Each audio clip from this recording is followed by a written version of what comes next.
unawezaje kuwa na affair na sister zangu na mimi ni bibi yako, how? So hakunijibu. Nikasikia nimesikia uchungu. Nikamwambia nimesikia uchungu. Umefanya roho yangu isikie uchungu kabisa. Na wewe ni ulibreak your marriage. I'm gone. Sasa nikaenda tukuongea tena. So by that time nikarudi. Sasa bado sasa tena nimejua ukweli, ndio itaniuma kabisa. I know.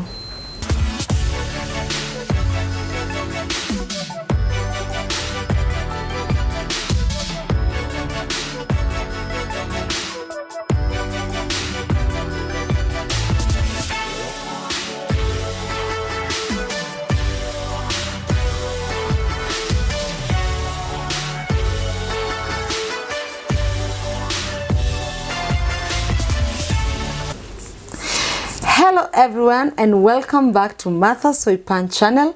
Good morning, good afternoon, good evening, whatever time you're watching us. And you that have come for the first time, karibu sana and feel at home. Now, today is an extraordinary show. When I talk of toxic relationship, toxic parents, toxic family members, this is what I mean. So many of us are in toxic relationship, toxic marriages, with also toxic parents. And where does all this lead to? My guest today has gone through it all, being also in Langata Women Prison. So you can imagine her journey.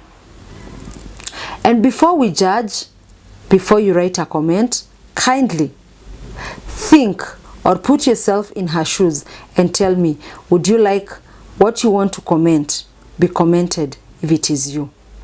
And without further any ado, kindly allow me to welcome her. Let her introduce herself and take us through her journey. Hi Rachel. I'm fine. How are you? I'm good. Say hi to these people. How are you? Good morning, good afternoon, and to those who are, it is evening, good evening. Yeah. So Rachel, I want us just to go back kidogo. Who are you? Where were you born?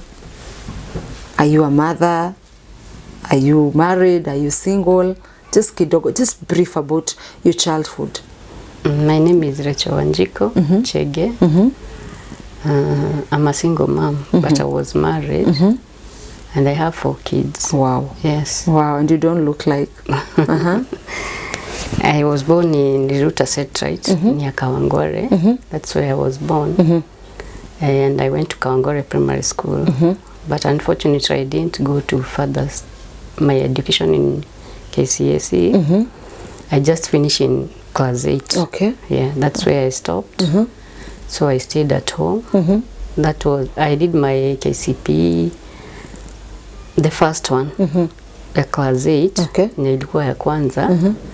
1985. Okay. So sikuenda high school, lakini nilikuwa nimepita. But unfortunately sikuenda high school. Okay. Juu kuna sister yangu alikuwa mkubwa kunishinda. Sasa alikuwa amerudia, sasa tukasoma naye. Sasa tukatoka tumemaliza naye class 8. Okay. So kukasemekana hakuna pesa. Okay. Sasa tukakaa nyumbani. That time nilikuwa napenda kusoma sana. Alright. Sasa nikiwa class kitu 5-6 nilikuwa natumwa huko Kawangware 46 na huko 56. Na huko karibu na Kilimani, and there was a school that time huko hivyo njia ilikuwa inaitwa Briban. So nilikuwa natumwa niende nikachukue sukuma nikuje niuze huko satellite. So nilikuwa naenda hapo kwa shule hiyo, nasimama naangalia, nalia, naambia Mungu, kwa nini huku acha nizaliwe na watu wanaweza nipeleka shule kama hiyo? I wanted that something is in me. You had passion to education. Even now. Okay. So nikaambia Mungu, hata siku ile nitakuwa mama, ufanye ni push watoto wangu wasome na wasome yenye si kusoma. Yeah. So sasa nilikuwa kutoka class 6 nilikuwa nikitoka shule naenda evening kuchukua hizo sukuma, napeleka kwa a kiosk, a small kiosk. So ninauza hapo, ninapanga na nenda Kawangware soko na nanunua viazi na kuja napanga. Unaona sasa kutoka class 5 6 7 mpaka 8 nilikuwa nimejua mambo ya biashara. It was my mom's. You started a business when you were at a very tender age. Yes. Okay. It was my mom's kiosk but I used to go. Mimi nilikuwa naenda, wengine hawakuwa naenda. So because I was that kasichana kale obedient. Mpaka shop, mpaka wapi ni mimi sana nilikuwa natumwa. Nilikuwa naambiwa kuja uende kwa sababu wewe unakimbianga. So it was like natoka shule haraka, naenda nyumbani haraka, naenda 46 na kuja kuuza. Okay. Na nitatoka hapo kitu saa moja ama saa moja na nusu. Niende home, nipike, walikuwa wanifanya kama mimi ni maid. So naenda home, nipike, madhe akuje hapo kwa kiosk. Remember alikuwa kwa nyumba. Lakini atakuja, nitoke kwa kiosk, niende nyumbani nipike. Akifunga kiosk saa 2 ndio anakuja home. Akikuja badala nimepika sasa. Badala serve alikuwa ananiambia mimi ndio najua kuserve. Were you the elder? I was not the elder, I was number 2. I was born with 9 siblings.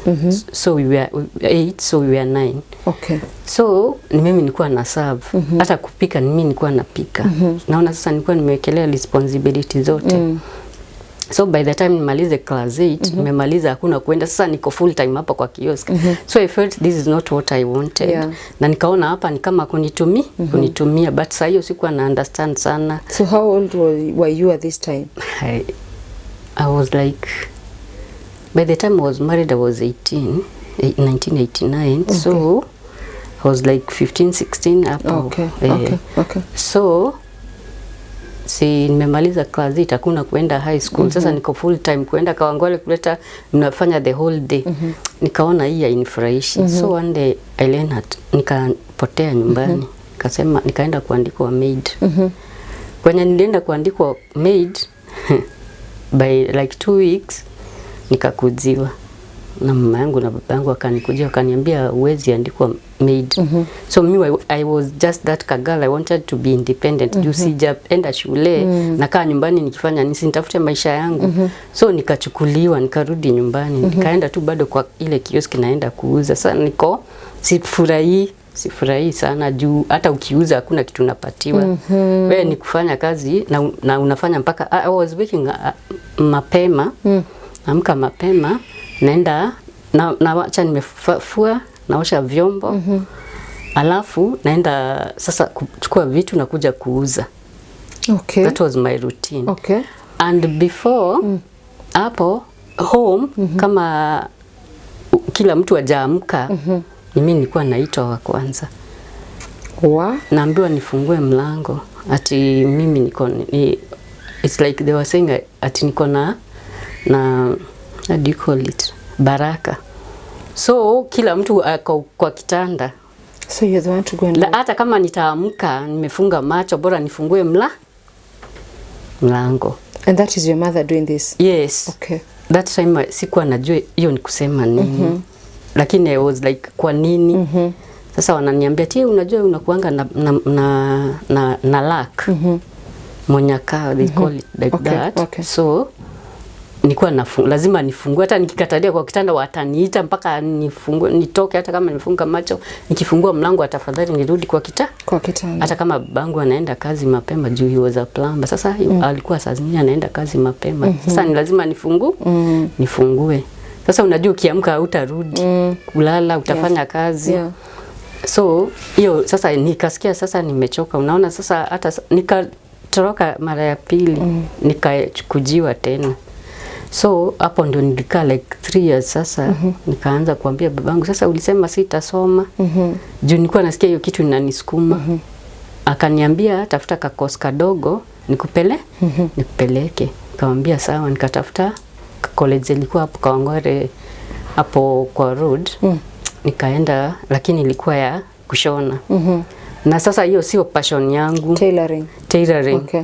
That was not my passion. So nikaenda tu ndio nikuwe naenda asubuhi naenda kushona. At least nimeona nimekuwa at least niko kasichana sasa. Unajua sasa hapo uko kama your age. Kwa sababu sasa unashona, hakuna mambo ya kuambiwa pika, fanya, enda Kawangware. Lakini nilikuwa naenda asubuhi, natoka saa 7. So saa 8 bado nitaenda ile kazi nitaenda kufanya. Hapo nikiwa hiyo shule kushona, ndio hapo 1988 ndio hapo sasa tukapatana na my ex. He was going to town, hata mimi nilikuwa naenda town, sikumbukangi nini nilikuwa nafanya. Sasa nilikuwa nimeenda kufanya nini? I think nilikuwa nimeenda kununua material. Sasa tukapatana kwa matatu. Now this is your first love? Yes. Okay. That time I was 17. Okay. So na home walikuwa strict, tulikuwa wasichana wengi. So my father was very strict. Hakuna kutembea, hakuna kuongea. Sasa mimi ni kutoka college kwenda soko, kwenda ka kioski. Na hapo kwa kioski kipata ukiongea na vijana, wataambiwa na watafukuzwa. Sasa ni tukapatana naye sasa kwa matatu, tukaanza kuongea. Sasa akanipatia namba za simu na mimi nikampatia namba za simu zenye kwa hiyo college nilikuwa nasoma. That time there was that phone call, ile booth. Not booth. Yeah, it was like the booth one. Sasa ilikuwa hapo ndani ya college. Na yeye kwenye alikuwa nafanya alikuwa na simu. So kutoka hapo sasa tukaanza kuongea. You would call me, tunaongea. At weekend sasa nikienda church napotea, naenda tao, nanunua chips na kuku hivi tunaongea. So nikaona huyu mtu ananipenda. By 1989 I was married. Nikaolewa. Sasa and now that 89, how old are you? I'm like 17. Oh my God. I'm 17 kwa sababu nilikuwa naenda 18. Okay. So you've gotten married under age? Yes. Okay. So I was married and I nikamuintroduce home. Kwa sababu sasa ni lazima ningemuintroduce na nilikuwa na uoga. So na akakubaliwa. Sasa tukaanza kupanga. Na nikaenda kwao, akaniintroduce. Alafu sasa tukaambiana sijui hata iliendaje. I was married. Tukaenda kwa kulikuwa ndia Limuru na huko. So akaniambia utaenda kwanza huko, alafu tutafuta nyumba tao, nikuje nikuwekea biashara ama hii kazi ya kushona. Kufika huko ilikuwa story nyingine. It was a lie. Alikuwa tu nataka nipeleke nyumba. Na huyu ex alikuwa amefikisha miaka ya kuoa. He was like 28 hapo. And let me just take you back, Rachel. You've gotten married, you've taken this person to your mom's place. Yes. And your father. Yes. And your parents have agreed you get married at a tender age. Yes. Okay. So you've been taken to Ndeia. Yes. Sasa huko nikakaa. Unasikia alikuwa ameniambia tutaenda akuja atafute nyumba. Remember he was staying in town. He was not staying in Ndeia. Ndeia was his rural. Yes. Okay. Kwa mama yake alikuwa anakaa huko. So sasa si ameniwacha, kaniambia akuje tao atafute nyumba. Ndio akuje tuhame. Ilikuwa uongo. Si kutafuta. Yeye alikuwa mother's boy. Sasa alikuwa anasikia venye mama yake anasema. So venye aliambia mama yake anataka kuniekea kazi, akaambiwa hapana, huwezi peleka bibi tao. And kumbuke nimeenda ushago, sijawahi lima. Sijui kulima, sijui anything. Mimi ni ule msichana nimeenda niko tao, ile kazi najua ni biashara na hii tailoring. Sasa nimepelekwa, madhe anasema nilime. I understand you. It was not easy. Okay. Lakini sasa nikavumilia. Nikaonyesha kulima, nikionyesha naambia mzee mimi sitalima, mimi kunileta hapa nilime. So it was challenging. Na mother in law na yeye ni mwingine anasumbua because tuko tunaishi kwa same compound. So kulikuwa gate moja. So mzee akiingia kwa my ex akiingia kwa gate alikuwa first anaingia kwa mama yake ndio afike kwangu. Hata kama amekuja na vitu, kwanza mama atatoa zenye amebakisha ndio nitaletewa. And you know hata kukula atakula huko.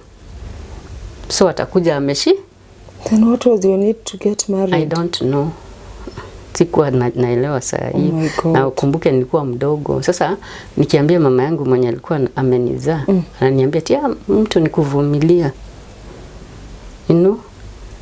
And so how long did that go on? Hiyo ndio kitu yenye na regretting maisha yangu kusikiza hiyo word. It costed me the whole of my life, like 25 years. Do you blame your parents? Sometimes I do, especially my mother, cause sasa unaona niko young na namwambia yenye napitia na ananiambia tu ni kuvumilia. But on the other hand walikuwa urafiki na mzee. So like they were friends in a way that even if you complained, so the man was never on your side. Hata huyu mzee alikuwa nasaidia home. So nilikuwa naonekana ni mimba, hata there come a point mzee alikuwa ananiambianga tunajua wewe ni mbaya, hata mama yako ananiambianga wewe ni mbaya. And what have you done for him to tell you that? You know, saa hizo push, unataka kutoka, ushago. So how long did this continue? Yeah, it stayed like 10 years. 10 years. Did you ever get kids in that marriage? I got one kid. Nilipata mtoto mmoja kwanza, nikakaa like 8 years kama sijapata mtoto mwingine, because I was feeling nataka kutoka kwa hii marriage. Something was telling me nitoke. I'm not satisfied. Si achieve yenye nataka. Hata kama sijasoma, I know something else. Naweza fanya. So my father-in-law was very supportive. Alikuwa anaita kijana yake, anamwambia huyu ajui kusoma, ajui kulima, lakini anajua biashara. Kwa nini usimhamishe hapa, umpeleke umweke kazi ya biashara? Lakini kwa sababu mzee naye alikuwa na mama yake alikuwa hivi. Hakuwa nasikiza sana. Kulikuwa na conflict. Siku moja kulikuwa na conflict kubwa sana kwa sababu hata nilikuwa nataka kutoroka. Remember na nikatoroka nikaenda home. Lakini naye madhe ananiambia ndoa nikuvumili. So nikarudi. Na sasa hiyo najiuliza nitatoka niende wapi. Lakini kuna saa ni gather courage nikataka kuenda kabisa. Sasa hapo sijui yenye ilifanyika, nikakaa he convinced me tukahama sasa hapo nje. Tukaenda Limuru. Sasa Limuru town. Yes, Limuru town. That was like sasa nimekaa like 8 years sijapata mtoto. Sasa hapo ndio nilikuwa nataka kutoroka hapo. Sasa by 1996 nikaona sasa wacha nipate mtoto mwingine. Sasa hapo ameniconvince tutahama. Nikapata mtoto. Hapo ndio tulihama sasa nikiwa na watoto wawili. Like the year 2000. Ndio tukahama sasa tukaenda Limuru. By that time mother-in-law alikuwa amepass. Lakini hapo sasa alianza kuona she was making a big mistake. Zile because my father-in-law alipass na unasikia venye aliwacha amesema, akamwambia aniwekee kazi. Na mama sasa akaona kweli siwezi kulima. Sasa akaanza kupush kijana yake enda uweke huyu kazi ya biashara. Sasa na hapo akarudi akapass. So unaona tumewacha sasa tumeenda Limuru. Tuko na 2 kids. Sasa hapo nikafikiria Juma the mother is dead. Sasa tuko the two of us na watoto wawili. Na sasa hapo na ukumbuke hapo tulikuwa tunakaa Ndeia. He was not coming every day. He was coming on Saturday na alikuwa anakuja akiwa mlevi, anaenda Sunday. So mlevi mtaongea nini usiku? Hakuna. Sunday ataamka kitu saa 5 saa 6 aanze kujitayarisha, hata ukimuongelesha anakuambia ako na haraka. So hakuna conversation. Those 10 like 15 years hapo hakukuwa na conversation mzuri sana. Sasa nikafikiria tumeenda Limuru hapo tutabond kwa sababu sasa hapa ni lazima akuje every day. Kutoka Tau kuja Limuru it was pesa ilikuwa kidogo, it was like 50 shillings. So tukaanza kuargue, nikamwambia hapa sasa utakaa Tau, utakuwa ukikuja every day. Tuone venye tutajipa. Hapo ndio alianza kutoroka. I know you have 2 kids. Na sasa hiyo niko na watoto wawili na niko mgeni sasa uko Limuru. So nikurudisha nyuma kidogo, nikiwa Ndeia kulikuwa kuna kuja seminars za watu walikuwa wanalisha ng'ombe za grade na kuku za grade. na broilers. So kulikuwa kuna kuja seminars. Hizo seminar nilikuwa napenda sana naenda, nasoma. Nasoma kuku, unalea kuku aje, unalea ng'ombe za grade aje, hivyo. So nikaona hii kitu naweza fanya. Sasa venye tulienda Limuru, nikaona hapo tulikuwa tunakaa palikuwa na space. Nikaona kwa sababu niko na watu wawili, sasa mambo ya tao ilisahaulika. Wacha nifanye hii biashara cause this one inaweza kuwa biashara. Hapo ndio nikaanza kulisha kuku. Kalisha kuku za grade na broilers na nikaweka ng'ombe za grade. Sasa hapo venye tulipata conflict, sasa venye alianza kutoroka, sasa akaniacha na watoto wawili. Sasa siku moja akakaa like 1 year. Ukumbuke kwa sababu sasa Limuru hakuwa anakuja every day. So Limuru niliona tu kama hajatoroka. By the time ni realize ametoroka, nilikuwa nimekaa. Like how long now had he not come? 1 year. Cause like nilikuwa naona atakuja tu weekend. 1 year this sasa man niko had not peke. come. How are you surviving, Rachel? Sasa niko na hizi ng'ombe na kuku. Sasa hapo tena naambia mama yangu, huyu sasa ametoroka, sasa kutaenda aje? Na niambia ndoa ni kuvumilia. You repeat the same word. Really? She would repeat a the whole same year word. someone has not come. Yes. He doesn't even call. No, he was not calling. He didn't even think of the kids. Okay, let's forget about you. But the kids. So unasikia alikuwa anakujanga weekend. Okay. So I think hakuwa na hiyo mzigo. Okay. So hata watoto sana hawakuwa wanamjua. So unajua atakuja sasa Saturday. And wamuone he's Sunday. supporting the kids in education. Wamuone Sunday. Hatukuwa tuna rent. Okay. Hapo hatukuwa tuna rent. So shule sasa hayuko. Wewe utaacha watoto wasiende shule, so you take the children to school. Yeah. By that time watoto unasikia walikuwa wadogo, so wakaenda shule inaitwa Limuru Town. Hapo ndio walikuwa nasomea. We were paying kitu kidogo. I would afford. Unasikia niko na makuku. Sasa unasikia amepotea 1 year. Akarudi akakuja. Sasa sikuwa nimejipanga. Kukuja unasikia, ukumbuke nilikuwa naambiwa ndoa ni kuvumilia and you can't question him, you know. So nikajipata nimepata ball. The third born now. The third born. Hapo ndio nilianza kuona sikuwa nafikiria nimepata mimba, nilijisikia niko na mimba. Nilipata stress. Nilificha. Watu hawakuona, watu waliona mtoto. Cause hata hapo ameona niko na ball na imekuwa kubwa na nimemwambia. He went. Potea. Hapo sikuwa nimejua kwenye ameenda. Nikapata mtoto kama hayuko. So nikaona hii kitu ni odd. This is something odd. So nikaambia brothers zake. Brother yake mkubwa nikamwambia mzee alipotea na ameniacha na watoto. Sasa nitalezi watoto aje? Sasa baada nimekuwa kubwa. Wakaniambia nilee watoto. Mwenye alikuwa ametajwa alikuwa amepotea. Na alikuwa ameoa bibi 3 na hakulea watoto. So na hata mimi nilee watoto. Hata mimi nilee watoto. Nikamwambia hiyo sioni kama itawezekana. Kama alinioa nimzalie nimlelee watoto. It doesn't make sense. Hapo sasa ujue nimeanza sasa kumachua. Because it was like a wake up call for you. Yes, I was 29 hapo. Sasa hapo nimeanza kumachua hapo sasa. Na nikaanza kuona hii burden ni kwangu. Sasa venye aliniambia hivyo nikasikia nikamwambia wacha nikwambie. Hiyo siku ikifika hatutakana na yeye. Kama nitalea watoto peke yangu akuje akizeeka kama watoto wako wakubwa na hajaniachia pesa ya kulea watoto na ajui na walea na nini. Alafu akuje uzeeni kama nimemaliza kulea watoto tukae na yeye. Hapana. Wakaniambia hakuna kitu utafanya, si huku ni kwake. Nikamwambia wacha tuone siku hiyo ikifika. So sikupata usaidizi. Huko sikupata usaidizi, home ni uvumilia. Sasa I was just all alone. So nikaangalia tu nikaambia Mungu ni I will look up unto you. Mungu intervene na hii maisha juu sasa hawa watoto hata siwezi kulea and they were boys.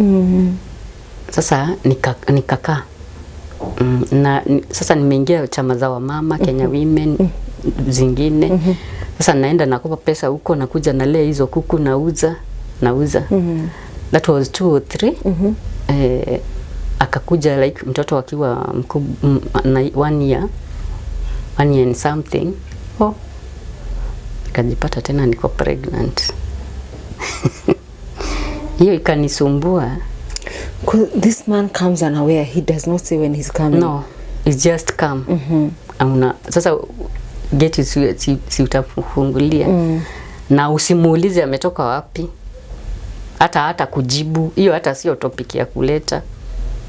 You just keep quiet. Ni wale watu walikuwa naongea tu kitu moja alafu ananyamaza. Ama sasa kuavoid anakuja sana akiwa mlevi. Unaona? Hakuna conversation. So wewe ni uko na machungu. So huyo wa 4 nilikuwa nimesikia mpaka kama nitatoa, na nikaenda hospitali. Lakini nikarudi nikaambia Mungu nisamehe.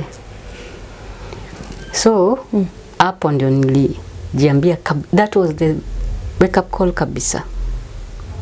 Hiyo nika decide siku hiyo sitawahi pata mtoto mwingine. I'm done with the kids. I'm done even with the marriage. But sijui sasa nitaanza aje. Sasa nimezaa mtoto wa mwisho 205. I was 32. So hapa sasa si unajua sasa akili zimekomaa kabisa. Sasa wewe na ni mama, everything itakuchallenge. Hauwezi enda kwenyu. Sasa mzigo imekuwa kubwa huko, hakuna usaidizi. Ni ukae hapo, Mungu akusaidie.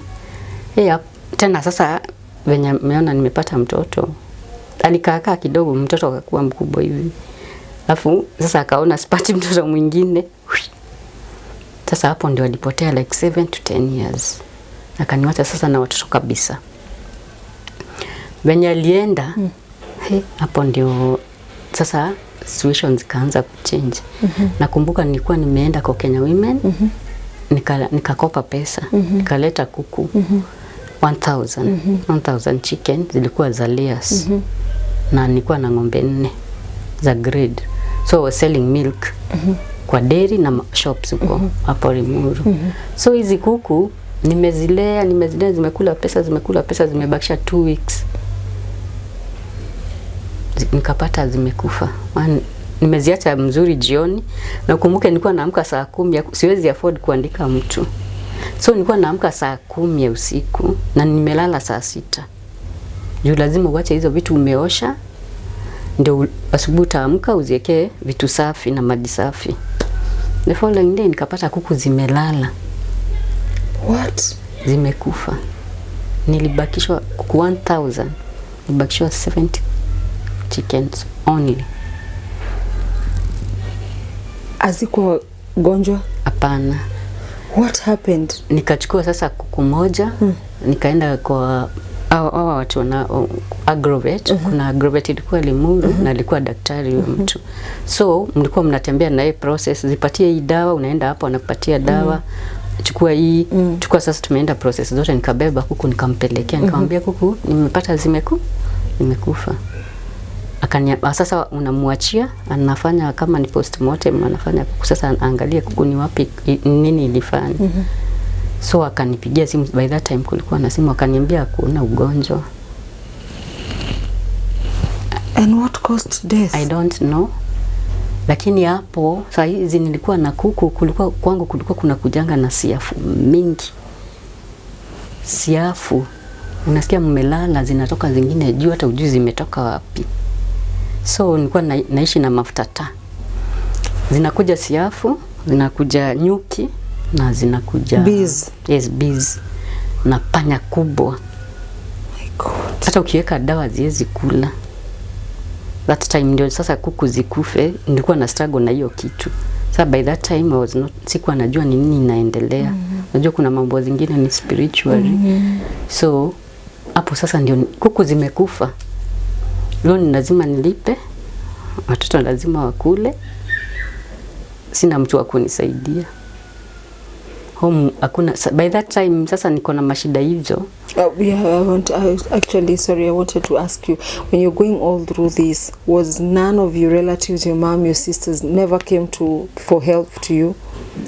Hapana, sasa hiyo mama yangu ndio alianza kuambia sister zangu wasikuje kwangu kwa sababu naimba mashida saa zote, msiende huko, huyo ako na mashida tu. Your own mother? My own mother. So unaona hakuwa anakuja na hata wao hakuwa na hata simu wangekupigia. So I was just alone. Ukumbuke huko sasa in-laws washakufa. Ule kijana mkubwa ameniambia nilee watoto na sasa huko hakuna usaidizi. Sasa I'm just alone. So nikaambia Mungu, I will lift up my eyes and look unto you. That says that word. Nikaambia Mungu, give me courage. Na ukuje Mungu. Nikatengeneza kiti. Siku moja nikatengeneza kiti, so cause nilikuwa stressed. Kuku zimekufa, wamama wanataka pesa yao. And I know how Kenya women hapo hapo ningepatwa na depression juu nywele likatika. Nikaachwa hapa. Ikakatika kabisa, so nikaenda kwa daktari mwingine akaniambia unataka kushikwa na depression. So nikamwambia sasa nikishikwa na depression watoto wataangaliwa na nani? Hao watoto wengine walikuwa wadogo kabisa. Unalia, machozi inaisha, hakuna machozi. So you are just there. Nikamwambia Mungu, sasa nikafika to the point, nikamwambia Mungu, give me the strength. Cause hao watoto nitawaacha na nani? Hawana mwenyewe, baba ameenda huko, hakuna kwa kupeleka, home hakuna mtu atakuangalia. Nikamwambia Mungu, si nipe hao watoto na ulijua nitaweza kuwalea and what I'm going through, please come. So one day nikaosha nyumba, nikatengeneza kiti, nikatandika, nilikuwa na vitambaa za white, nikatandika, nikaambia Mungu, I'm inviting you to sit on this chair, I want to talk to you. So nikaambia Mungu, nikataa kukuja kunisaidia, mimi siwezi. Remember, these are boys 4 na sina mtu wa kuniangalilia. Sasa usipokuja tulee na wewe, mimi siwezi. From that day, so nikipata shida I would do that. Kwa hiyo kiti, nobody was sitting there. So nilikuwa nimeambia Mungu, that's your chair. So by kweli aninisaidia, hata kama nilipitia. Nilipitia. Take your time. Nilipitia sana. Wamama sasa nao wanakukimbiza, wanataka pesa yao kwa Kenya women. Mimi nilipelekwa mpaka kwa chief. Niwaandikie, niwaambie nitalipa pesa aje. Cause hata hakuna kitu ya kuchukua. Watoto wako shuleni, nakumbuka nilichukua gas na cylinder nikauza kwa sababu kijana wangu alikuwa ameenda form 1. Na nikachukua TV. Yani vitu zenye nilikuwa nimeona zinaweza nikauza, nikasema I would buy them later, lakini mtoto education ikipass hata waiona, because I felt mimi sikusoma. So sasa hata wamama akikuja kwa nyumba walikuwa nashindwa watachukua nini. Sasa wanaangalia vitu wananiambia sasa.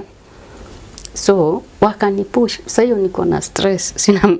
And then hapo kwa neighbors hawakuwa na sasa walikuwa wakutaki. Single mothers, we pass through a lot. Hapo ndio nilianza kujua maisha ya single mother ni kusema nini. It is not easy. Hiyo area watu wengi walikuwa couples. So kama hata chama walianza kukutupa nje. Because you're a single mother. Wanasema wewe unakuanga msafi, utatuchukulia watoto. And you know uwezi kaa na uchafu.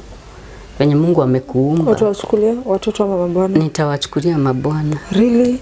So sikuwa naenda, wakaniambia wanitaki kwa hizo chama. So nilikuwa pekee, sina chama isipokuwa ile Kenya women, na nilikuwa nimeingia mbali na Limuru.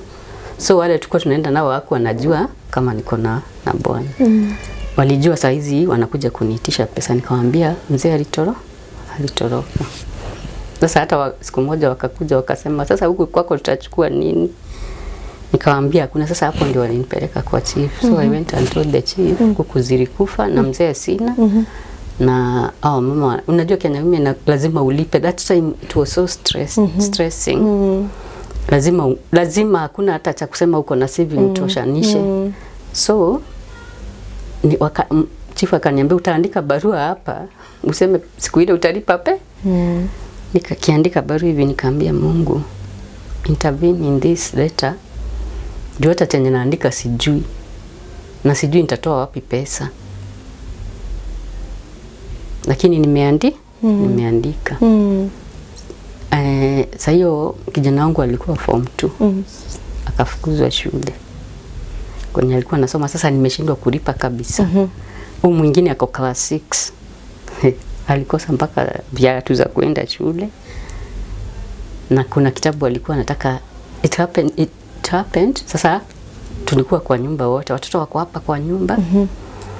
Huyu waendi shule, huyu waendi shule sasa na wadogo. Kumbuke sasa wamekuwa wakubwa wanataka kwenda nursery.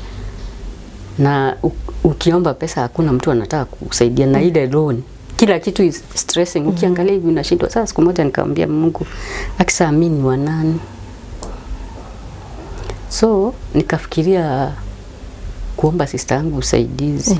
My big sister alikuwa ameenda out of the country. So I called her. Nikamwambia niko na hii shida na hii na hii. Kitu yenye ningetaka unisaidie nilipe hii loan kwa sababu ndio ilikuwa inanisumbua sana. At least nikimaliza I was thinking ni bebe tena. Sikuwa nafikiria nitoke. Nilikuwa naona ni bebe tena nirudishe kuku at least na watoto waweze kuenda shule cause niko na savings. Akaniambia hawezi nisaidia. Akaniuliza, kwani wewe unatuombeanga mambo yako inakuwa sawa? Mambo yetu yani I pray for them. Mambo yako yao inakuwa mzuri. Kwani Mungu wangu atakuja lini? What? That's what she told me. Wenye aliniambia kwa simu nikazima. God, and this is your biological sister? Yeah, my firstborn sister. Nilikuwa nimemfuata. Before hapo wacha nikurudishe kidogo nyuma. The year 2007 alikuwa amekuja hapo nilikuwa naishi. Alikuwa tu ametoka ng'ambo akakuja. Sasa tukaanza kuongea. Nikamwambia hapa ninaishi kuna maplot zinauzwa hapa. Why don't you buy one hapa? We invest at least. Juu ziko cheap na unaweza afford. So akaniambia by the way it's a good idea. Lakini nikafikiria that was 2006. Sasa akaenda. Lakini venye alipatiana hizo story home akaambiwa hapana. Yeye venye alienda sasa 2006 akafikiria akaona it's a good idea nimempatia. So 2007 kitu January akanipigia simu. Akaniambia unaweza nitafutie ile plot ulisema. Nikamwambia naweza pata. Nikamwambia na usinifanyishie ujinga kwa alikuwa siku nyingine alikuwa ameniambia nimtafutie alafu akaenda hivyo hakununua. Akaniambia no I'm serious na sitaki kuambia mtu. This is between me and you. And usiambie mtu. Nitakutumia pesa. Ninunulie plot. Nikamwambia sawa. Nikatafuta plot. Na nikampigia simu. Nikamwambia nimepata plot. That was 2006 mwisho. So akaniambia 2007 January nitakutumia pesa. Atazituma kwa bank.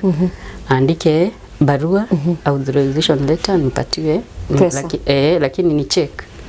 Mwenye sasa mwenye plot nimpatie hiyo check.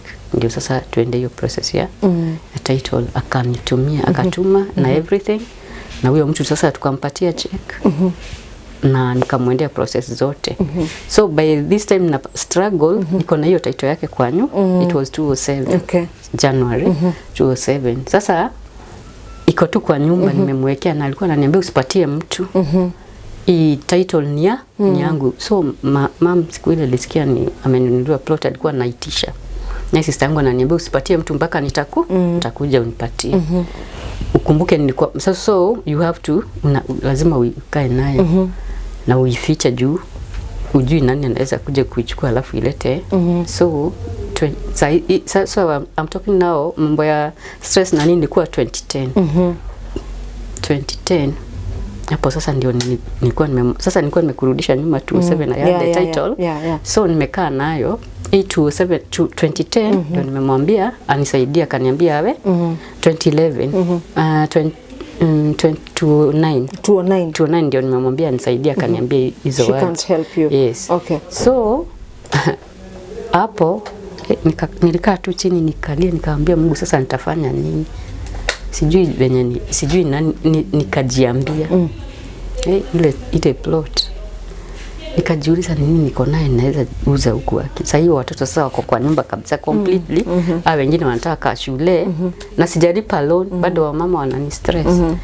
So nikajiambia hii plot si imepata pesa naweza uza double. Nikajiambia kaambia Mungu nisaidie niuze niundie plot nyingine hizi pesa za juu ufanye nazo kitu na nilipe loan. Ikifika 2010 hapo hivyo I think it was January February nikapata mteja wa kuuzia hiyo plot na nikauza double. How much had you bought? Let me not mention. Okay. So niliuza double.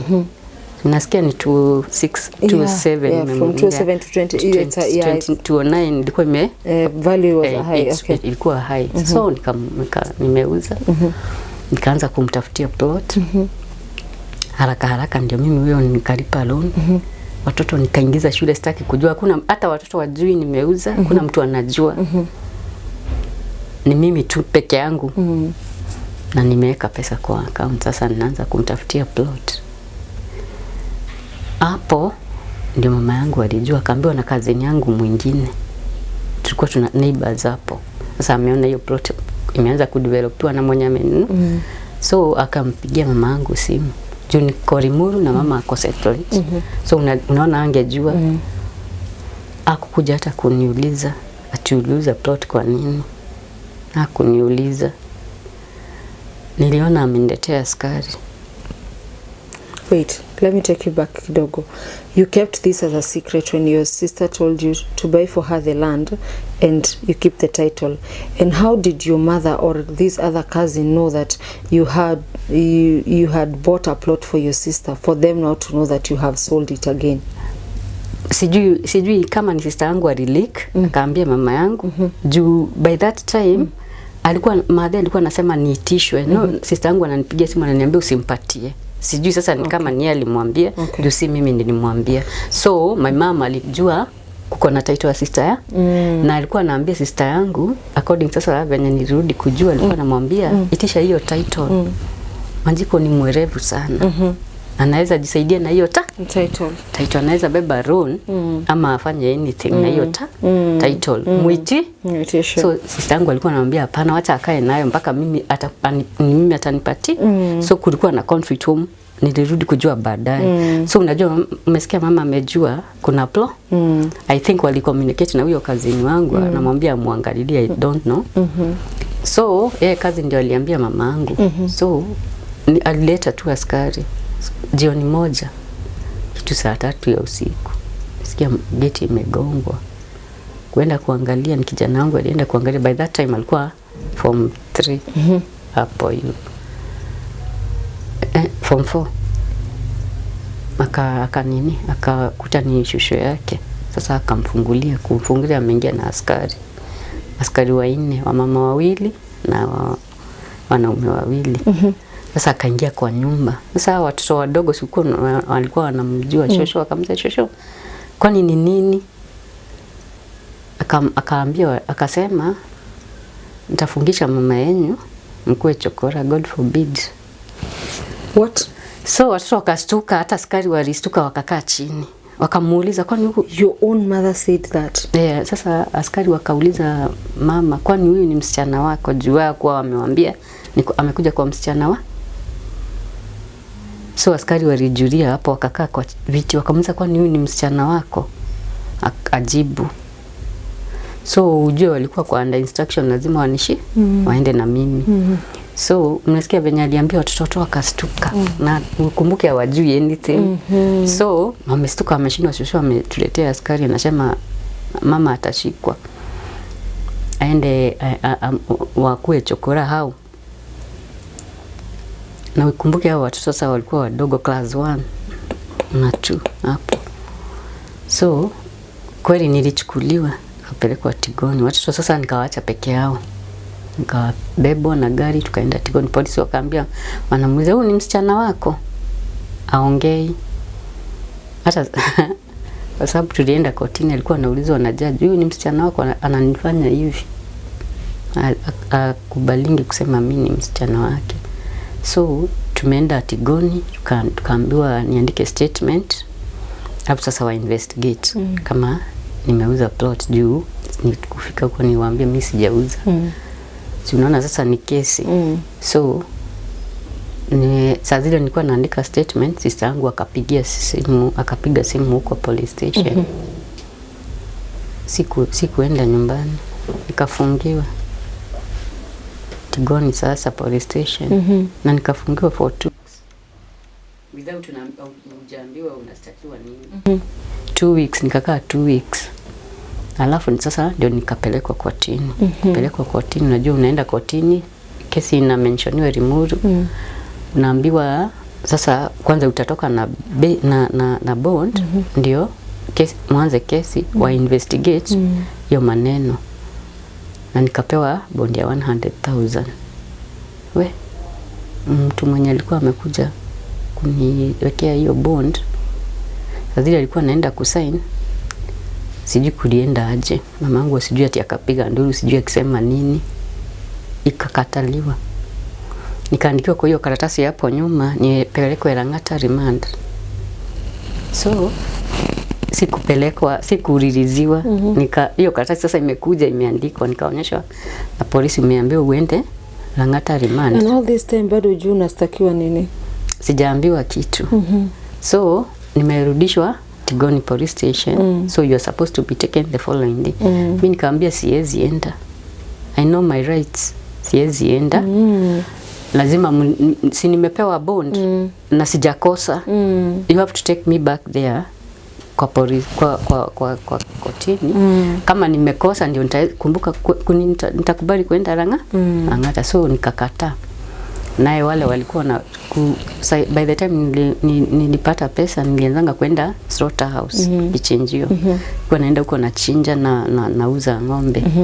So hao watu walikuwa wamesikia, wakamobilize, wakaniletea lawyer. So wenye walileta lawyer, nikarudishwa kotini tena after 1 week. Sasa kurudishwa 1 week, unajua sasa kesi ni kuanza tena. Ndio hapo sasa nikapewa bond. Na ukumbuke wameniletea lawyer. Sasa niko na lawyer. So vile lawyer alikuja, were you able to know why umewekwa ndani? Sasa si utaenda kotini uitike. Kesi yako iitwe. Uambiwe it's mentioning. So lazima utapewa Sasa unajua niko na wakili. Si akasema nilikuwa nimepewa bond na ikakataliwa. So what is going on? So huyo judge alipiga hiyo kitu hivyo, akasema si I gave this woman bond ya 100. Alikosa. Nikachukua mkono juu nikamwambia hapana, na lawyer anaongea. So akasema this court is going to recess mpaka huyo mama atoke nje, atoke kwa hii court ndio nitarudi. Na ni kweli alitoka, nikapelekwa na hapo. Hao wakatoa hiyo bond, nikatoka sasa. Sasa hiyo tukua nimepata mtu nikatumana baba yangu akajua. So nikitoka nje nipata baba yangu ako hapo nje, alikuwa amekuja. Sasa tukaanza kuongea, nikamwambia nilienda nikapata shida hii na hii, niko hapa, niko process ya kununua plot. Hata yeye alikuwa amejua nimestakiwa, alijua saa hiyo. So babangu alitry kufollow, ndio hata tuliitwa kwa dio. Kaambiwa hii ni civil case, mambo ya nyumba. Mambo ya nyumbani inaweza mudeal nayo. But my mom alikataa. So baada niandikiwe civil case, niliandikiwa criminal. Niandikiwa criminal, kaandikiwa obtaining na forgery, sijui na nini nyingine, zilikuwa 3 counts. Sasa venye tulienda kwa dio tukaongea, mama yangu anakataa, alisema kama baba anasema hawa ni watoto wangu wote. Ni mimi nilizaa watoto wote. Na wakinunua hii plot hawaku to involve. So we should call them too. Tukae chini tujue, na kwa sababu huyo anasema si hakuwa na ni advocate nifanya vizuri, lakini akasema kwa sababu anasema atanunua plot nyingine afadhali kama huyu si ni plot anataka anunulie tukuje tukesi. Aliuza plot ya akanunua hii, lakini anunulie na hii kesi but my mama akakataa. Akasema kama ata withdraw kesi kwenye nilikuwa nakaa apatiwe. Na ukumbuke si kwangu. Mama wako apatiwe? Sasa I know it's not even making sense. Why is she doing all this to you? Sijui. Sasa babangu hapo ndio alikasirika. Tulikuwa sasa kwa kikao pahali. Akakasirika, akaniambia, akamuuliza, wewe haudilii hawa watoto wa huyu msichana wako? Wewe umelea watoto wako ni wakubwa, na uko na kwako. Yeye na wao watoto wataishi aje? Hakuongea. So tukatoka sasa. Kwa hiyo akasema that is impossible. Huwezi patiwa kwenye watoto wanakaa, na ukumbuke hata si kwake. So tukatoka nje. Hatukusikizana. Mama kesi sasa imeandikwa forgery. Tulikesi for 2 years. 2010, 2011 na 2012. 2012 nikafungwa. Yes, nikapelekwa Lang'ata Women Prison. What? Nilifungwa 7 years and a half kwa sababu each count ilikuwa imeandikwa 2.5, 2.5, 2.5. So mimi hata kijana wangu aliniambia, sasa hiyo huyu mkubwa alikuwa amemaliza form 4, huyu mwingine alikuwa form 2. So they were in court. Na walikuwa naona mamangu venye anajibehave. So saa zile walisikia nimefungwa, ati wakasikia kijana sasa walikuwa wananiambia, sisi tulisikia umeandikiwa 7.5 years na ukaandikiwa uende Lang'ata, na hiyo kitu ikagongwa hivi, tukaona giza. And my mom was happy. The children were watching. Mamangu anafurahi nimefungwa. Yes, na watoto wanalia ile side. So nikapelekwa. Sasa nikaacha watoto wako peke yake. By that time, venye 2010 na 2012, my ex alikuja. Kwenye alitoka sijui. By that time sijui kwenye alitoka, lakini it happened alikuja. Na walikuwa wana communicate na mama yangu. So amekuja, ako side ya mama. Hayuko side yangu. Anitetei.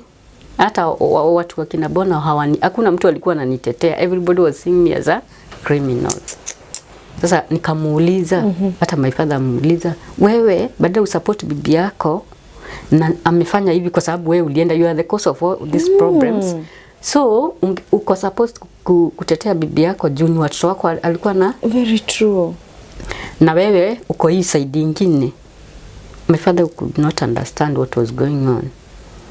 So nimesukumwa, nimefungwa, nimeenda hiyo gari nilipanda nikienda Lang'ata. Nilishikwa mara 2. Nilikuwa nataka kujiangusha, nikanyangwa na gari. Because I was feeling I'm dead. Sina hope sasa. 7.5 years. How will my children survive? Wako na nani? Nimeona mzee amesupport mama yangu. So watoto ni wa nani? So lakini wangeweza unajua polisi wanakuanga hapo wanakushika. So nikaingia Lang'ata Women Prison. But Mungu ni mzuri. Venye niliingia that day, the following day unaitangwa, unaenda ofisi. Sasa unaanza kukauntiwa hiyo miaka, sasa unaambiwa venye kunaenda. So there was remission. Na kama uko na behaviors mzuri unakati wangu wa masiku. But it was not easy in Lang'ata. I know. Nilikaa like 19 months na kitu hapo. Sikufikisha 2 years kabisa. Huko ni kubaya. Ni kubaya. If you have been into Lang'ata, hey. Ni kubaya kabisa, lakini Mungu atoa alinisaidia nikasurvive, nikatoka. Kutoka, you have to go back. Sasa uko zero, hauna anything. Utaenda, uwezi enda kwenyu, ndio wamekufundisha. Sasa utaenda tu kwenye ulikuwa umetoka. So nikaenda, kapata watoto. Huyu mzee alikuwa anakuja, lakini ashughuliki na watoto. Ule nilikuwa nimemwacha amemaliza form 4, ako tu anaenda kibarua. Huyu nilikuwa nimemwacha form 2, aliwacha shule. Hakuna mtu wa kuangalia. Wengine like these children walikaa, wadogo walikaa like 1 year wako shule. So wakubwa wakaongea. Huyu alikuwa amemaliza form 4, akaenda akauliza kazi hapo Bata Shoe Company. Akapata kibarua. So na huyu mwingine na yeye kuna pali pengine hapo panaitangwa Benedict. Akaenda huko akauliza kibarua, lakini ni ya kulima na hajawahi lima. So alikuwa anaenda analima, ile pesa anapata ananunua unga. Naye huyu ameenda Bata, hiyo pesa yake venye alipatiwa akaenda shule. Akaongea na mwalimu, akarudisha watoto shule. Wadogo wakarudi shule. Sasa wamekaa mwaka mmoja nyumbani. Sasa unaona ni kama hao. So mimi nimekuja sasa, nimepata saa hiyo ndio watoto wamerudi shule. Huyu wa form 2 ako anaenda kibarua. Hata waliniona wakaniambia, "Pole umekuja." Nikamwambia wakaniambia, tumeona sasa, tumeona mwangaza. Umekuja, tuliona giza." Nikamwambia kuna Mungu juu mbinguni. Now I'm back. Nitaomba Mungu anipe strength tuweze kurudisha So hapo nikauliza mzee, nikamuuliza kwa nini haukupeleka hawa watoto shule? Kwani mimi nilikujanga na watoto? Kwa nini? Na Mungu alikubariki na uko na kazi. Kwa nini hauku take care of your children? Akaniambia hata yeye sikumpata na watoto. So nikajiangalia hivi, sasa nikaona uwezi waachilia watoto. Na hiyo ni kitu nilikuwa nimehold dear. Kama kuna kitu yenye si regretting ni kupata hao watoto, cause wamefanya nijue Mungu na ni kuwe na strength. They are my strength. Na ninatakanga sana wasome. So I was telling them, mtasoma msome mpaka yenye si kusoma. Mimi yenye si kusoma muende beyond. Nitawasukuma mpaka Mungu penye atanisaidia. So na Mungu akasaidia, watoto wangu sio wajinga. Sijao watafutia shule. Hata wakimaliza high school wanaitwa wanapata maximum nzuri. So sasa nikaanza nikaambia Mungu sasa nipatie strength, sijui kwenye nitapata pesa. I don't even know how I managed. But nikametoka 2014 August. So kijana akaniambia, "Mama, mimi nataka kurudi shule." Nikamwambia tutatafuta shule. So it was August. Tukaanza kustruggle kutafuta shule. Arudi na ujue amekaa 2 years. So he was supposed to kuwa amemaliza form 4 na hajaenda shule. Sasa tukaanza sasa kutafuta shule. By that time babangu akatumana nyumbani. Akatuma brother yangu akamwambia kuze aniambie niende home tukaongee. Juu alikuwa anasema nikitoka jela tutaenda kukaa chini tuongee na ule atoke huko wako. Tupate kikao. Mimi nikaambia brother yangu akakuja, nikamwambia mimi I'm not ready to face my mother because I was feeling she's not my mother. Na nilikuwa nasikia naweza mwambia kitu mbaya na staki. So nikaambia kijana brother yangu, ndio mwambie baba wacha kwanza nitulie, nikisikia kama roho imepoa nataka kuongea nitakuja. Akatumana tena mara ya pili. Alitumana nimetoka August, akatumana mwezi wa 9. Sasa sikuenda.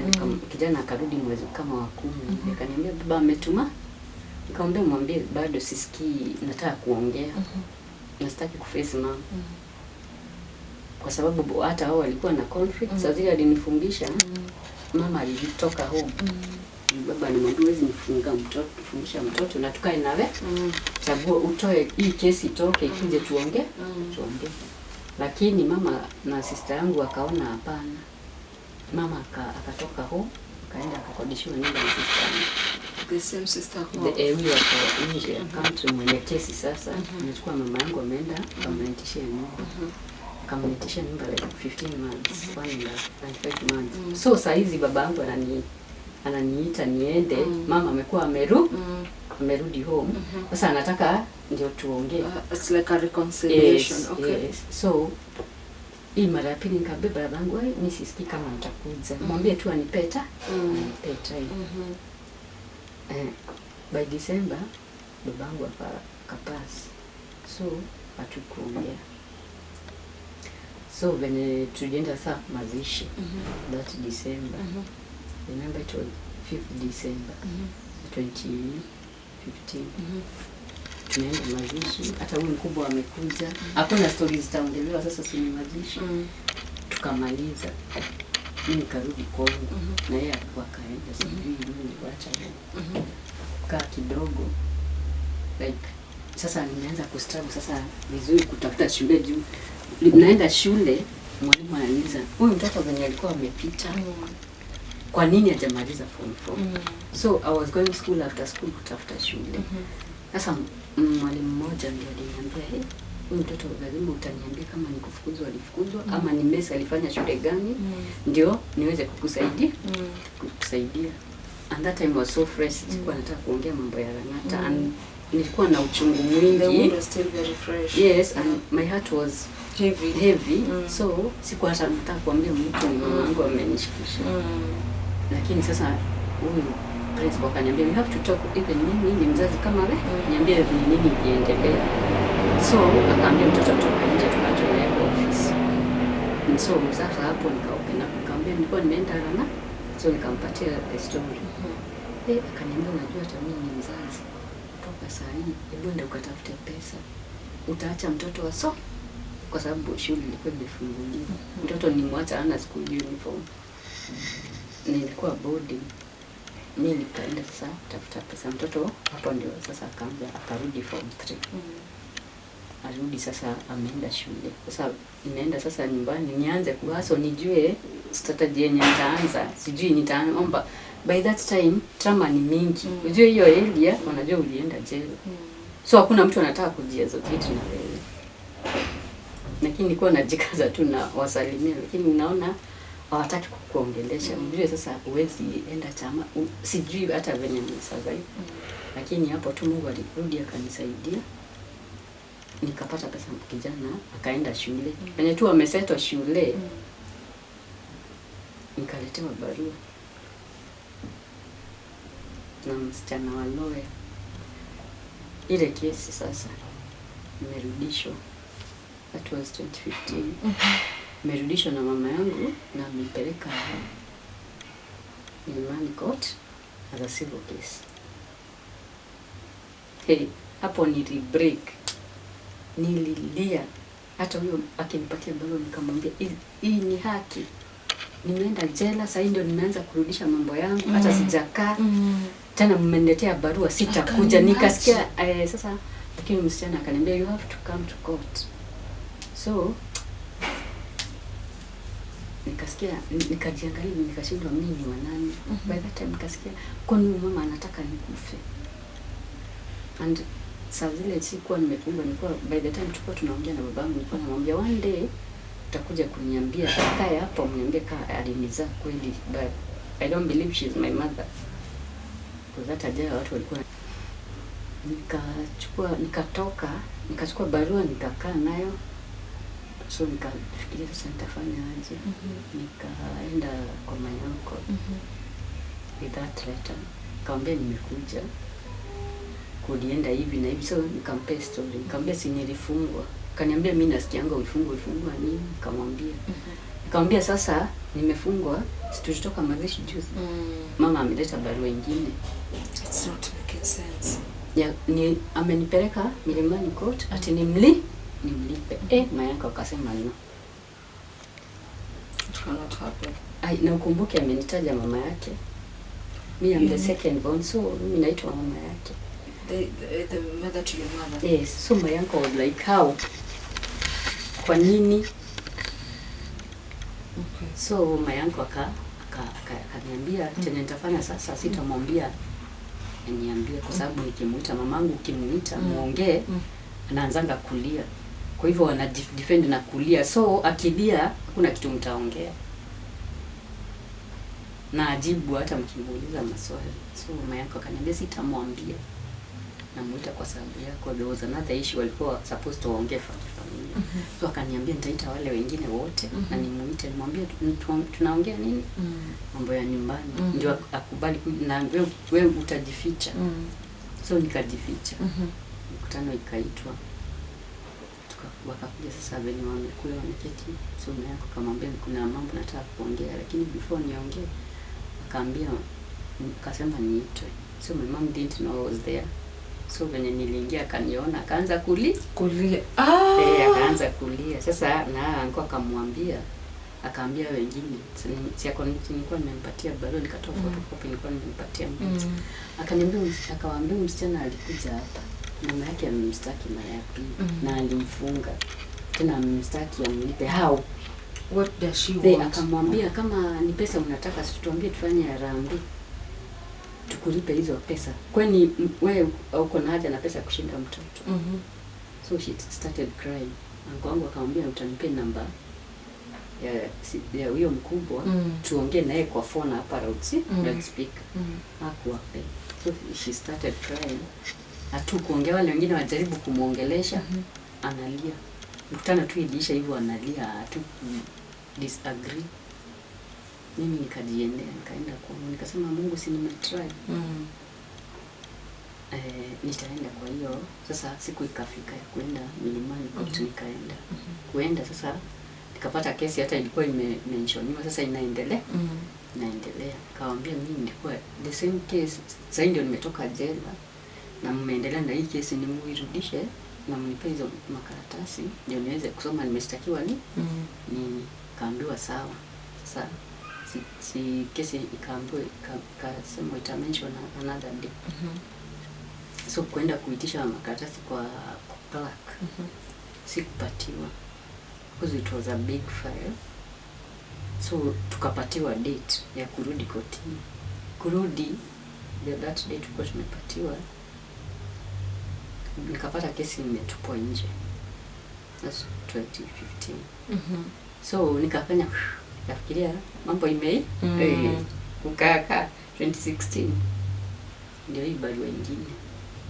Kaniletea barua nyingine. That time I was mad. Hata sijui nitoa wapi strength. Now Rachel, when all this is happening, first case, second case, third case, none of your siblings, since you told us when you're beginning you are 9, you're born 9, none of your sibling is on your side? No one. It's only now, it was your father, and now your father is dead. He's dead. Now I'm alone. So now this is now another case now has been brought again. Now this is the fourth, third. The fourth. Okay. Go on. So hawakuwa wanakuja hata kumbuka hata saa zile nilienda jela hawakuja kuniangalia. Nobody. Isipokuwa babangu alikuja na akakuja na brother yangu mmoja juu lazima angemleta. So my father came 2 times. Lakini hao wengine hawakuja. Hata siku ya mazishi nilikuwa nauliza, kwani mlikataa kuja kuniangalia? Kwani wewe kuna kitu yako nilichukua? Kwani kuna kitu nilikufanyia? So they didn't even answer, you know. Wanakuona we ni criminal. So hata ujui venye wameongeleshwa. Hata saa hii tuongeangi. So si kesi imetupwa sasa. That time I was struggling. Those 4 years nilikuwa hata sijui, Mungu tu alinipea strength. 2017 I made a decision. I told God, utanipea strength, huyu mama hata nikoroga tena na atafanya niwache kufocus juu anataka anikoroge watoto wangu wakose kusoma na mimi nikose kufocus na maisha yangu. Nitajifanya nitaiweka at the back of my mind. Ni focus na iko mbele juu au watoto lazima wasome. So ilikuwa hata kama nilikuwa najifungia kwa nyumba nalia juu sitaki watoto waone na sina mtu wa kuambia. Remember the chair was still telling God come. Sasa hapo ndio strength yangu ilikuwa inatoka juu. Nilikuwa naona kwa hiyo kiti naenda naongea. So nilikuwa nasikia nikiongea, nasikia burden imetoka.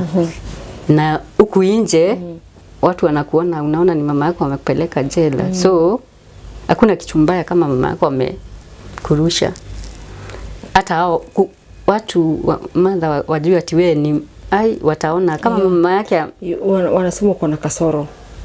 Even me hata kuna pale nifika nikauliza Mungu, kwani mimi ni mbaya? Did I do something bad?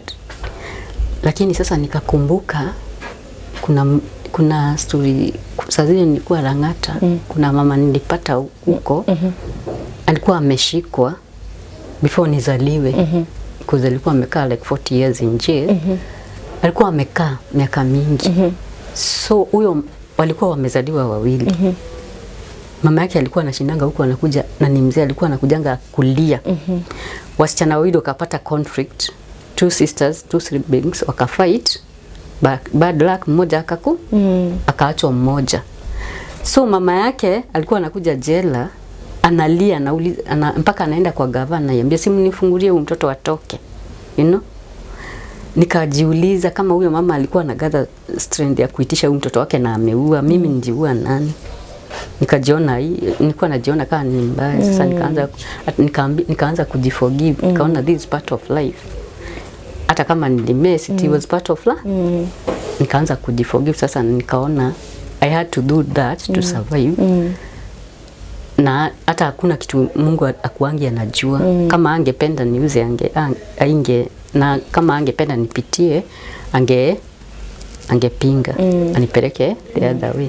Lakini hao watoto walikuwa wananipea stance. Nilikuwa naangalia na naona I have to be strong for these children. So nikajiforgive na nikasema nita move on. Despite the case I will move on. Nitakuanga naenda ama nikose kuenda. Like mara 2017 na 2018 si kuenda. Nilitupo kama siendi, nisikia tu imetupwa. Sasa nikafocus na watoto, lakini maisha bado ni ngumu. Hapa 2016 nimegather strength na nimepata pesa hapa na hapa. Nikarudisha ng'ombe. Zile siafu waziwachange kukuja. Zilikuwa zinakuja. Hata saa zile nilikuwa siko, nilipata zilikuwa zinasumbua watoto. Hazikuwa zinaenda. So venye nilikuja nikapata bado zinakujanga. I was telling God, what is this? So siku moja nikauliza Mungu, na hii inakuanga nini? Akaniambia usijali, hata kama inakuja bado siku moja nitakubali. Focus on me, don't focus on those things. So I was saying like ni kitu ya kawaida na mwaga mafuta inaenda. Najaribu kuomba. Hivyo tu. 2019 nikitoka niziwacha zikitokuja bado huko. Sasa hapa nimeleta ng'ombe 3. Si kuweza kuleta kuku. Kijana sasa ameenda form 3. Na wengine wanaenda wakikuwa wakubwa. Sasa hapo mzee si unakumbuka aliniambia yeye hakuwa na watoto. So mimi sasa nimefocus na hakuna kitu kingine. Food na chakula na shule. Na nikajiambia mtoto wangu wa mwisho akifika class 8 afanye exam, kaambia Mungu unipe grace. I don't know how we'll survive, but you have to lazima nikae ngumu. Jua watoto hii legacy yangu, ni hii legacy lazima nitaiacha. Na nitawaonyesha kuna room ya kuforgive. Na lazima ungangane. Maisha ni kungangana ndio Mungu anakupeleka to the next level. Nikangangana. Watoto sasa hizo vitu 3, chakula na nguo na shule. Kuna kitu kingine nilikuwa ninafikiria beyond that. Na hata singeweza. Sasa kijana nimemrudisha, nimempeleka college mkubwa. Huyu wako form 3. Wengine wameanza kuenda hapa classes.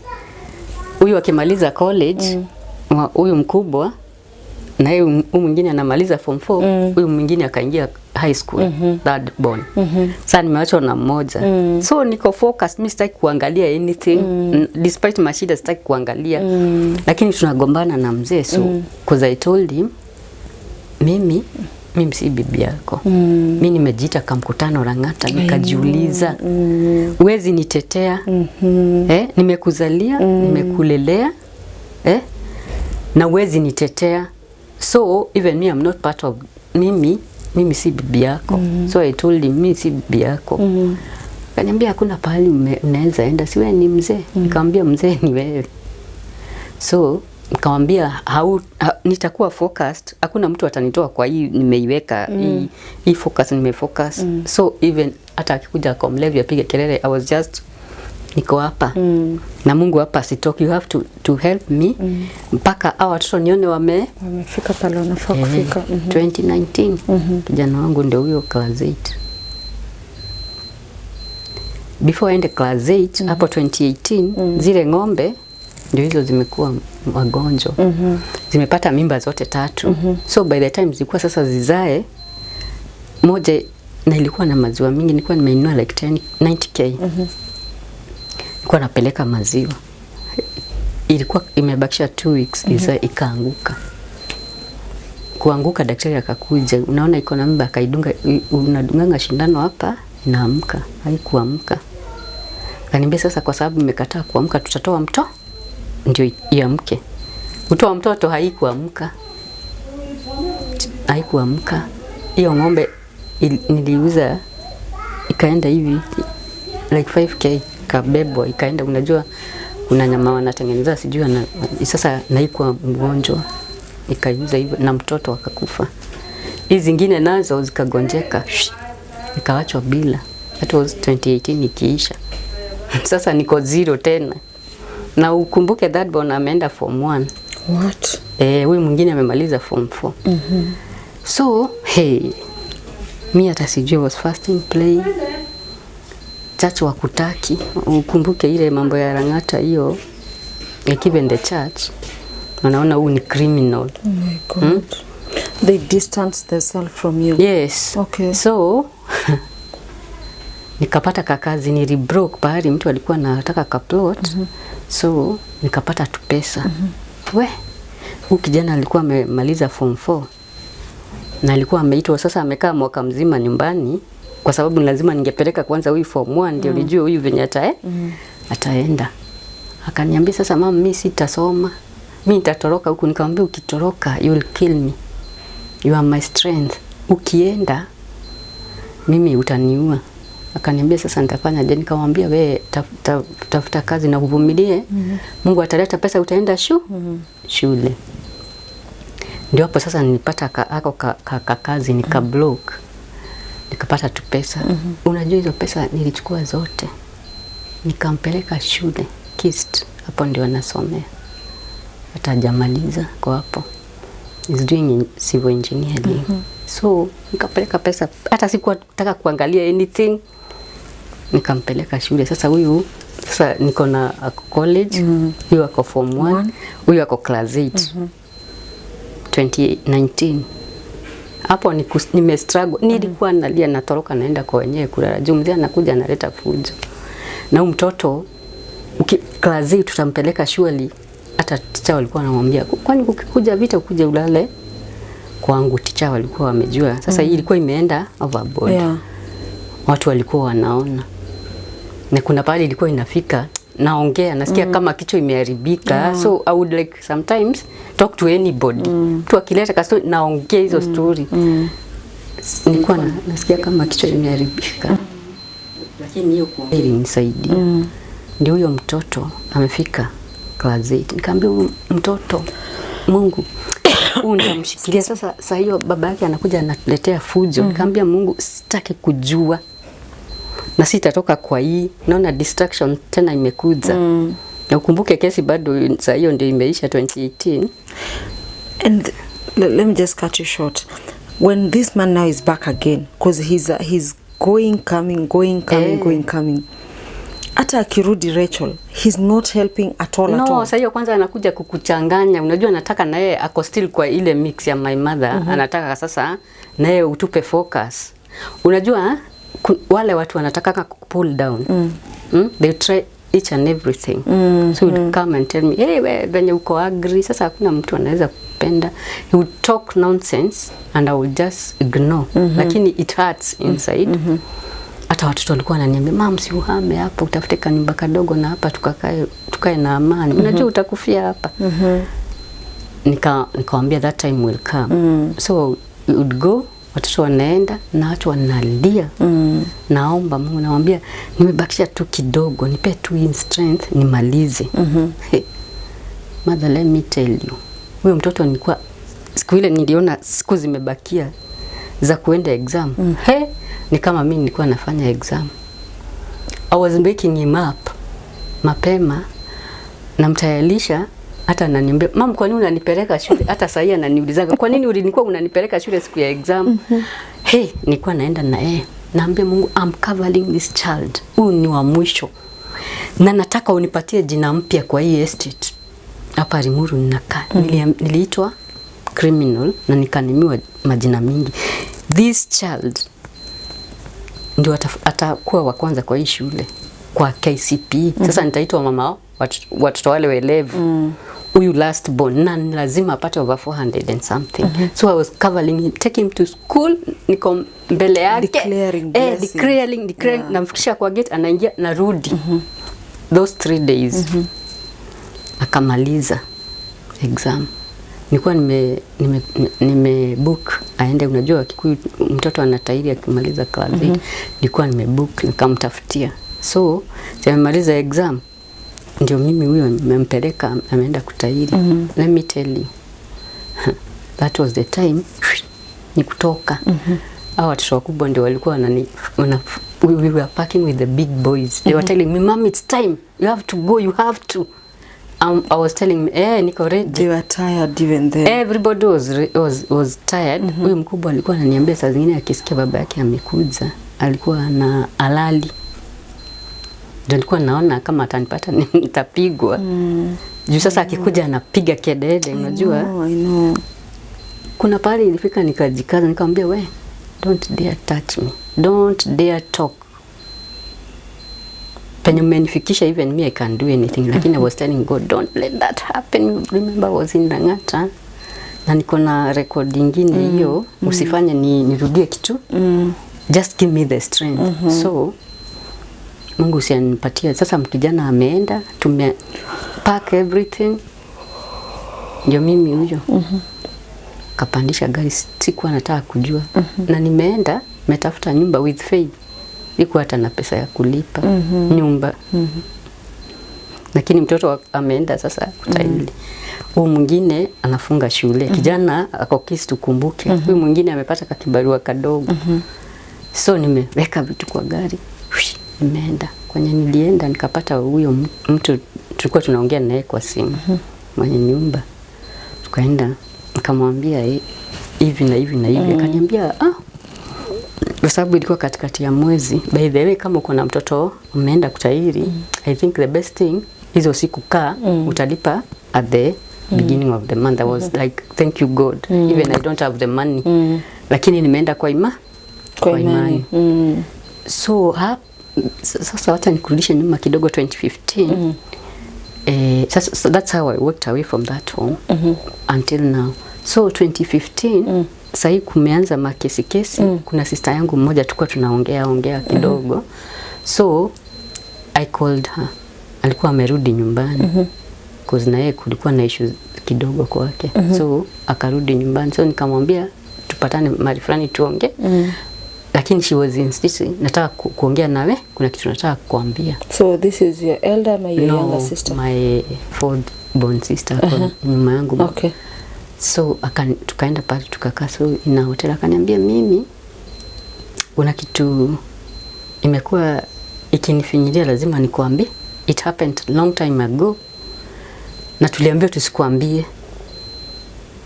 Lakini sasa mimi nimesikia, siwezi nyamaza tena." Juu hapo sasa ndio nilimwambia, "Unajua, nilikuwa naambia dad atakuja kuniambia siku moja kama she's my mother, because I don't believe she's my mother. Hakuna mama anaweza peleka mtu Lang'ata. Do you know that place?" So my sister akaniambia, "Yenye nataka kukuambia ndio mbaya." Kitambo, yani sasa hiyo walikuwa wameambiwa asiniambie, ili happen nikiwa na mtoto mmoja. My sister mwenye ako nyuma yangu walikuwa na affair na mzee wangu. Sasa she was telling me waliambiwa asiniambie. Wait, hold it there. Your biological sister, yes, was having an affair with your husband? Yes. Sasa ulikuwa Limuru ama Ndeia? Sasa hiyo niko Ndeia. Niko na mtoto. Sasa hizo nilikuwa nataka kutoka, naambiwa Kiririria. There something was huyo sister yangu. Si unasikia mimi sikuenda high school, alikuwa nyuma yangu. Sasa mimi nimeolewa. Alikuwa sasa amemaliza class 8, alipelekwa shule. Akalipiwa na mzee wangu form 1, form 2, form 3, form 4. So ndio maana hakuwa anasaidia ho. Ndio maana hapa naambiwa mimi ni mbaya juu pesa zinaenda nyumba. Kwetu kumbuke ni set right, mzee alikuwa anaishi town. So chances kubwa ni sister yangu na mzee wanaona. My mother knew. Walienda to the level wakapata mtoto. Ni mkubwa kushinda wangu second born. Lakini sikuwa najua. Sasa nimejua 2015. Nimeambiwa na huyu mwingine, waliambiwa wasiniambie. How did you feel? Kwa sababu nilikuwa roho unajua ukipenda mtu alafu love kitoka unakuanga na hate. So hapa kwenye nimetoka jela nilidevelop kumchukia. So nilifeel kumbe ndio relationship iliisha. So my mother hapa ananisukuma, anataka kunimaliza. Kwa hivyo she was like building something between those two. Yes. Sasa hata hiyo akaniambia sasa venye huyu alirudi akaenda out of the country. Sasa wakawachana. Lakini kukumbuke kuna mtoto. Sasa venye huyu ameenda outside the country wakachukuana na huyu mkubwa. Na yeye huyu mkubwa ndio maana wamenifungisha hii hatred yote. It's a pot being cooked. Yeah, it was cooked before. I think walikuwa wanatafuta pari tu pa kunimalizia. Juu hata unaona hizi stories zote zimehappen long ago kama wewe ujui. Sasa mimi nimekuja kujua hapa nimetoka kuko na mtoto mkubwa. Na huyu sasa first born. Sasa huyu first born naye wakachukuana na mzee. Sasa ile kitu iliniuma kabisa. Nikamwambia huyu what? Akaniambia ilikuwa hivyo na mama alikuwa anajua. Alituambia tusikuambie. Na that time naye huyu alikuwa mdogo, so she was not understanding. Sasa unaona amekuwa mkubwa na ameolewa na yeye, sasa ameanza kufeel this is not fair. So ameniambia saa zile nimetoka jela. So venye aliniambia nikaka hiyo kitu iliniuma na niko na zingine. Sasa unaona tena utachukua zile ama za kesi ama ni watoto utafocus. Ndio nimekwambia nilisema nitafocus hapa. This thing will come later.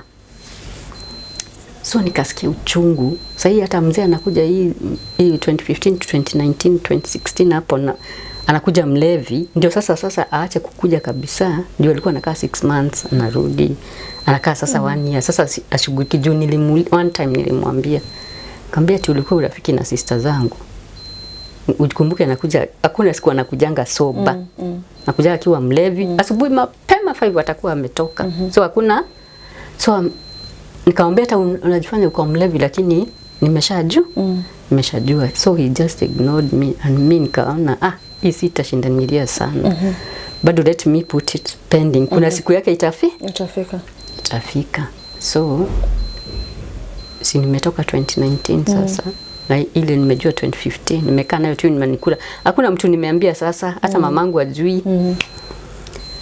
So nimetoka 2019 2020 nimekaa sasa ninataka kufuka sawa watoto lazima wasome na corona imekuja 2021 si wamerudi shule hapo hivyo 2021 nikaona hii mambo sasa ikaanza nimeacha peke yangu nikaanza kufikiria kaona this is something I have to talk about nilikuwa nakaa inanisumbua sijui nitaambia nani so nikatafuta kwenye alikuwa anafanya kazi by that time last year sasa.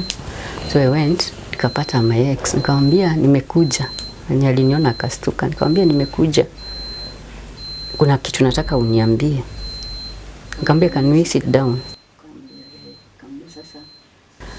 Nataka uniambie kitu moja. It is good to hear from the horse's mouth. You know some things lazima uclarify ukiongea. So I told him najua. Na nataka kujua kutoka kwako. Nikuuliza ukajifanya we ni mlevi, lakini I know you had an affair with my sister. Nikamwambia you have to tell me kwa sababu mimi nitoka kwako na sitawahi rudi. You have nothing to lose anyway because I'm not coming back to your life. Na mimi si bibi yako. Mimi sasa tuliwacha. Hivyo nilienda nikiendanga. So akaniambia chukua urafiki na sister yako. Na hata mama yako alikuwa anajua. Na sister yangu hata yeye ako outside the country, alikuwa amepata mtoto. Alimuintroduce kwa huyo mtu alikuwa anataka kumpeleka Ulaya. So sasa ni mzee ananiambia, kaniambia hata aliniintroduce kwa huyo alikuwa anampeleka Ulaya na nikaitishwa makaratasi zangu. Sijui alikuwa anataka aende. Lakini by that time alikuwa anamuintroduce ni bwana ya hakuwa anaambia huyu wake ati wamezana yeye. So anamwambia ni brother in law. Yes. So sijui kwenye ilienda juu hakuenda, lakini yule aliye na akaenda na mtoto. Even God will not allow. Yes. So akawachwa. Nikamuuliza naye ukawachwa na huyu naye ukachukua huyu mwingine. Akaniangalia, nikamwambia just tell me the truth. Was it true? Akaniambia it was. It does like it's not a big deal. Nikamwambia that time nikasikia nimeumwa. Nikaangalia tu hivi nikaona niko kwa public. Nilikuwa nimesikia kama nita act. Nikaambia Mungu hapana. Nikamwambia umefanya roho yangu iumwe kabisa. How and why? Unawezaje kuwa na affair na sister zangu na mimi ni bibi yako? How? So hakunijibu. Nikasikia nimesikia uchungu. Nikamwambia nimesikia uchungu. Umefanya roho yangu isikie uchungu kabisa. Na wewe ni break your marriage. I'm gone. Sasa nikaenda tukuongea tena. So by that time nikarudi. Sasa bado sasa tena nimejua kweli ndio itaniuma kabisa. I know. Sijui niambie nani. Huku nimeenda bado ni mgeni, sijapata marafiki. Unajua kuna mtu unapatanga rafiki wako, si kwa nimepata. Tena kuna mambo zingine unashindanga utaambia nani. So sasa nikakaa na by that time kurudisha kidogo kutoka 2015 tangu babangu akufe sikuwa irudi nyumbani. Na sasa nimesikia mambo zingine na ukumbuke nilikuwa naambia watoto wangu kuna forgiveness. So I was telling them hata siku nyingine mama ataitana nitaenda juu I'll let go of things. I want to focus on my life now. So ika happen last year. Mamangu akaitana. Na ukumbuke sasa ninajua ile story ya sister yangu. Haya zile za jela tujaiongea. Sasa I have a lot in your heart. Yeah. I was the first one kufika huko. So tukaongea sasa tumepatana sisi wote. Lakini wale wawili hawaku but they were on video call. So tunaongea. Akatuambia nimewaita kwa sababu amuongelesha nangi na mkujangi huku. To solve hii maneno kila mtu apoe hati yake tuongee. Acha nikwambie mada ile kitu ili happen ni ati mimi nilijiangalia hivi nikashindwa kama huko ni kwetu. Mambo zenye nisikia unajua sasa wengine walianza kuongea. Ikatokea tu issue ya brother yangu. And it was a heavy issue. Sitaki kuiongelea juu hiyo story ikakuja na nje nyingine. Sasa nikaangalia hivi nilinyamaza like 2 hours naangalia huyu anaongea sasa wanaongelea brother yangu sasa na yeye ako surprised ameongelewa kitu hajaisikia. Sasa ikakuja kama nataka kuwa conflict. Kukakuwa jioni tukasema tulale tuongee kesho because my brother was not living uko nyumbani. Hao wawili wako wanakaa nyumbani. Wako nyuma yangu sana ni wadogo. So wakaenda akuje asubuhi, that time saa zile kulikuwa na curfew. So mnaangalia saa. So wakaenda, wakuje asubuhi tuonge, tuone hii issue na zile zingine tuonge. Hatukuweza akirudi the following day. Hatukumaliza hii ile ilifanya tulale, turudie ndio tulianzia. Tukaona it has become mezana imeleta. So tukasema still we are looking at the time. Sasa hii lazima mimi sasa niende, nilikuwa nimelala. Kaambia mimi lazima tupange date nyingine, tukuje meeting tuongee. Na tutaanza na hii. Ndio turudi tuongee hizi zingine. Unajua sasa mkianza mtaenda tu mkienda kweli nitakuja pole pole.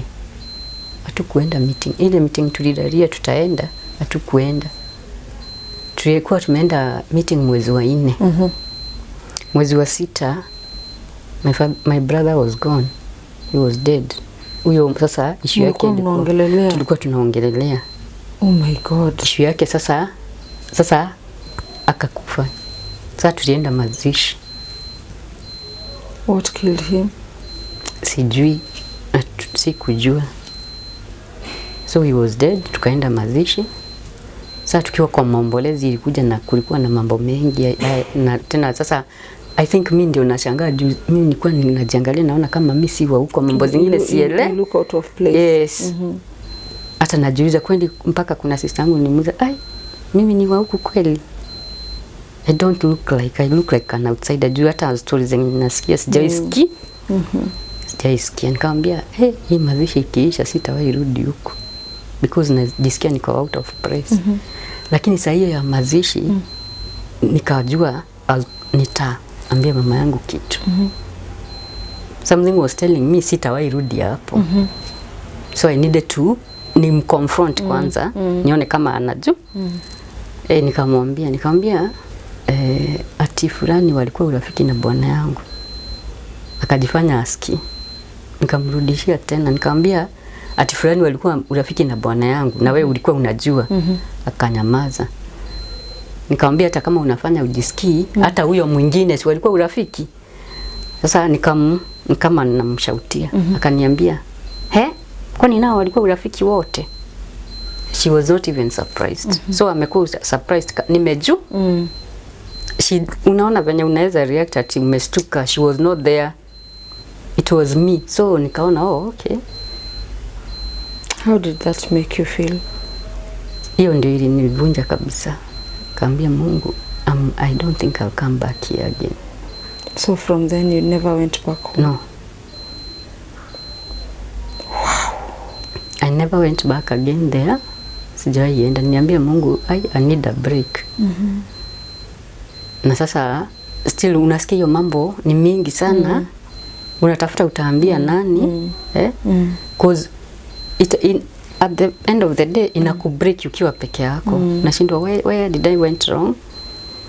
Why this happened to me? Why me? Unajiuliza maswali mengi. Na unajiuliza na unaona sasa you are just alone in this world. So kama kuna kitu unawanga mtu ni hold things and being lonely. I know. Ukumbuke sasa watoto wameenda shule. Wale wakubwa wasiishi nao, niko peke yangu. Sasa you know that is the time inakuhit.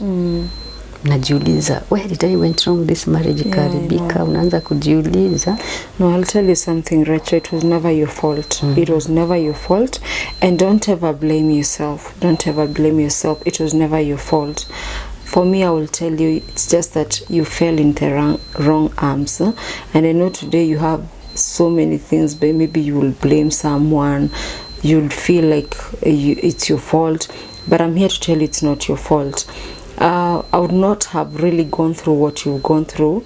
But if today Swepan is who I am today, Rachel, I assure you, your life will change for the better. Amen. And you'll go far. I would like just to ask a few questions. Today, how do you feel about your mother? I don't even know. Do you blame her for all your calamities? Sometimes I do. I would not tell you. I'm not in a position to tell you to forgive, because I know forgiveness is a healing. Process. It's a process, and What about your sisters who slept with your husband? Knowing very well you're in that marriage. I have more questions than answers. But you know, they don't talk to me, so you can't, who are you going to ask? You just ask yourself. I know. And you ask yourself, hawa watu walikuwa well up. Kwa nini waliniharibia marriage yangu na wakaharibia watoto wangu baba yao? You know?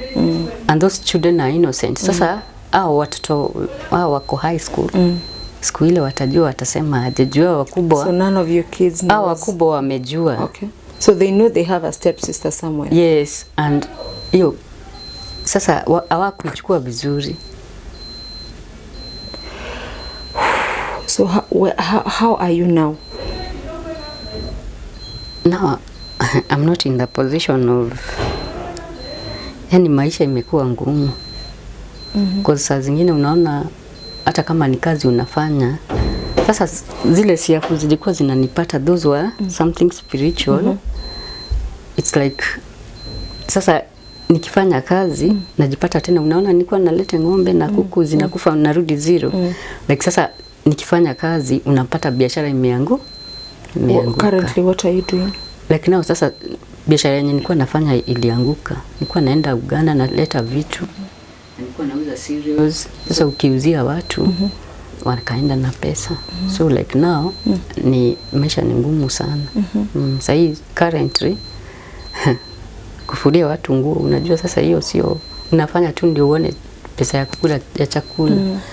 Like sasa watoto wamerudi shule, walirudi kama wako late.